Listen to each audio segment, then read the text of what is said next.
ஒரு சமயம் புத்தரும் அவருடைய சீடர்களும் அப்படியே நடைப்பயணமாக போய்கிட்டு இருந்தாங்க. அவங்க போய்கிட்டு இருக்கும்போது ரொம்ப களைப்பாக இருந்துச்சு. உடனே ஒரு சீடர், பெருமானே, நம்ம ரொம்ப தூரம் நடந்து வந்துக்கிட்டு இருக்கோம், எங்களுக்கெல்லாம் ரொம்ப களைப்பாக இருக்குது, நீங்கள் அனுமதி கொடுத்தீங்கன்னா கொஞ்ச நேரம் ஓய்வு எடுத்துக்கிட்டு போகலாம் அப்படின்னு சொல்லிட்டு கேட்குறாரு. உடனே அதுக்கு புத்தர் சொல்கிறாரு, சரிப்பா, கண்டிப்பாக ஓய்வு எடுக்கலாம். அது கொஞ்சம் தூரத்தில் ஒரு பெரிய மரம் ஒன்று தெரியுது பார்த்தியா, அந்த மரத்தோட நிழலில் நம்மலாம் ஓய்வு எடுத்துகிட்டு அப்புறமா போகலாம் அப்படின்னு சொல்லிட்டு புத்தரும் சொல்கிறாரு. அவர் சொன்னது போலவே அந்த மரத்தடியில் எல்லாரும் உட்காந்து ஓய்வு எடுக்கிறாங்க. அப்போது ஒரு சீடர் புத்தர்கிட்ட, ஐயா, எனக்கு ஒரு சந்தேகம் அப்படின்னு சொல்லிட்டு கேட்குறாரு. அதுக்கு புத்தருமே, சொல்லுப்பா, என்ன விஷயம் அப்படின்னு சொல்லிட்டு விசாரிக்கிறாரு. அதுக்கு அந்த சீடர் சொல்கிறாரு, ஐயா, போன ஊரில் நீங்கள் பேசிக்கிட்டு இருக்கும்போது ஒரு முக்கியமான கருத்து ஒன்று சொன்னீங்க.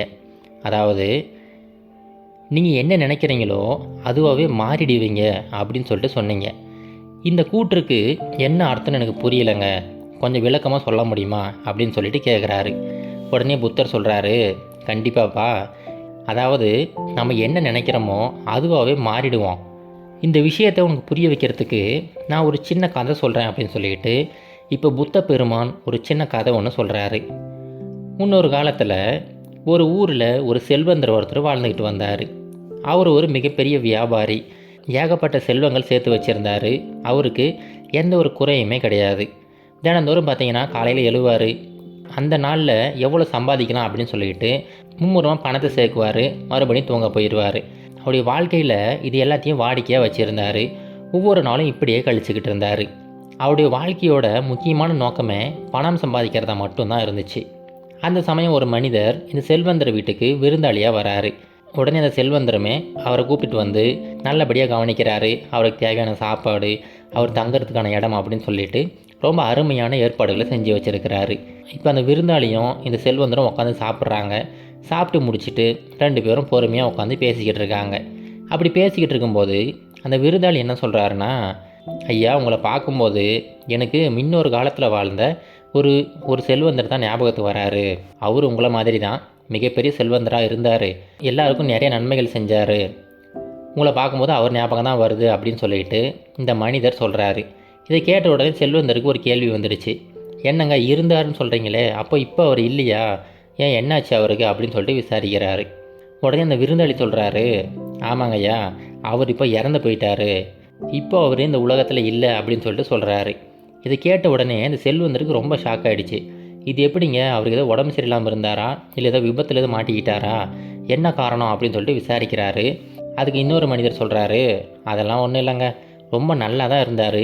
திடீர்னு ஒரு நாள் நல்லாவே உட்காந்து பேசிக்கிட்டு இருந்தவர் அப்படியே கீழே விழுந்தவர் எழவே இல்லை, அப்படியே இறந்து போயிட்டார் அப்படின்னு சொல்லிட்டு சொல்கிறாரு. இதை கேட்ட உடனே இந்த செல்வந்தரால் நம்பவே முடியல. அது எப்படிங்க சாத்தியம், ஒருத்தரோட உடலில் ஏதாவது பிரச்சனைகள் இருந்திருக்கும், நாள்பட்ட வியாதியில் எதுவும் அவதிப்பட்டிருப்பார் அப்படின்னு சொல்லிட்டு கேட்குறாரு. அதுக்கு அந்த மனிதர் சொல்கிறாரு, இல்லைங்கய்யா, அப்படியெல்லாம் எதுவுமே இல்லை, அவர் நல்லாவே இருந்தார், அவருடைய உடல்நிலை ரொம்ப நல்லா தான் இருந்துச்சு, எந்த பிரச்சனையுமே கிடையாது.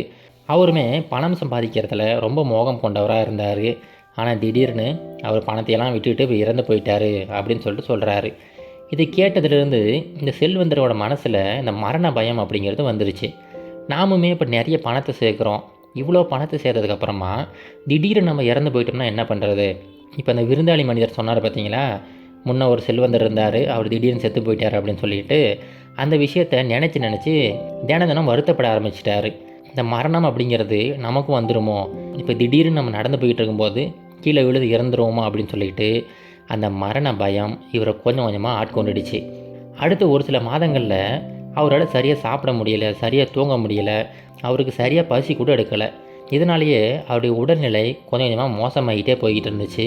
ஒரு 6 மாதத்தில் பார்த்திங்கன்னா அவர் அப்படியே படுத்த படுக்கை ஆகிட்டார். ஆனாலுமே அவர் மனசுக்குள்ளார நம்ம இப்போ இறந்துருவோமோ அப்படின்னு சொல்லிட்டு அந்த எண்ணம் இருந்துக்கிட்டே இருந்துச்சு. ஆனால் அவர் எதிர்பார்த்தது போலவே அந்த மரணம் அவரை நெருங்க ஆரம்பிச்சிருச்சு. இப்போ இவருடைய நிலையை பார்த்து அங்கே இருக்கிற மக்கள் எல்லாம் ரொம்ப ஆச்சரியப்பட்டாங்க.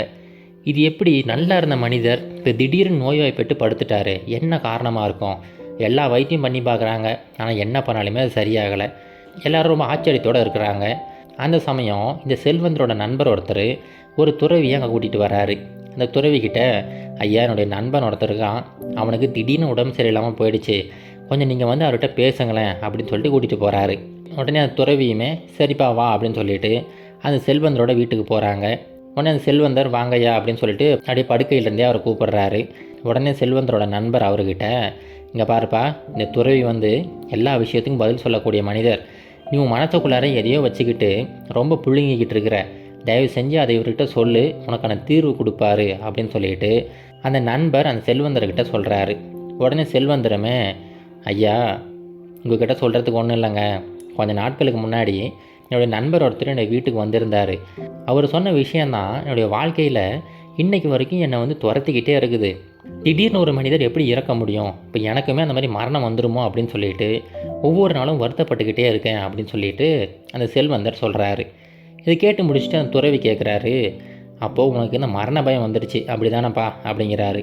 அதுக்கு அந்த செல்வந்தருமே, ஆமாங்க ஐயா, இப்போ நான் திடீர்னு இறந்து போயிட்டேன்னா என்னுடைய செல்வங்கள்லாம் யார் அனுபவிப்பாங்க, அதை நினச்சி எனக்கு ரொம்ப வருத்தமாக இருக்குது அப்படின்னு சொல்லிட்டு அப்படியே கண்ணீர் விட ஆரம்பிச்சிட்டாரு. இப்போ அந்த துறவி இந்த செல்வந்தர்கிட்ட, இங்கே பாருப்பா, உனக்கு நான் ஒரு சின்ன மந்திரம் ஒன்று சொல்லித்தரேன்.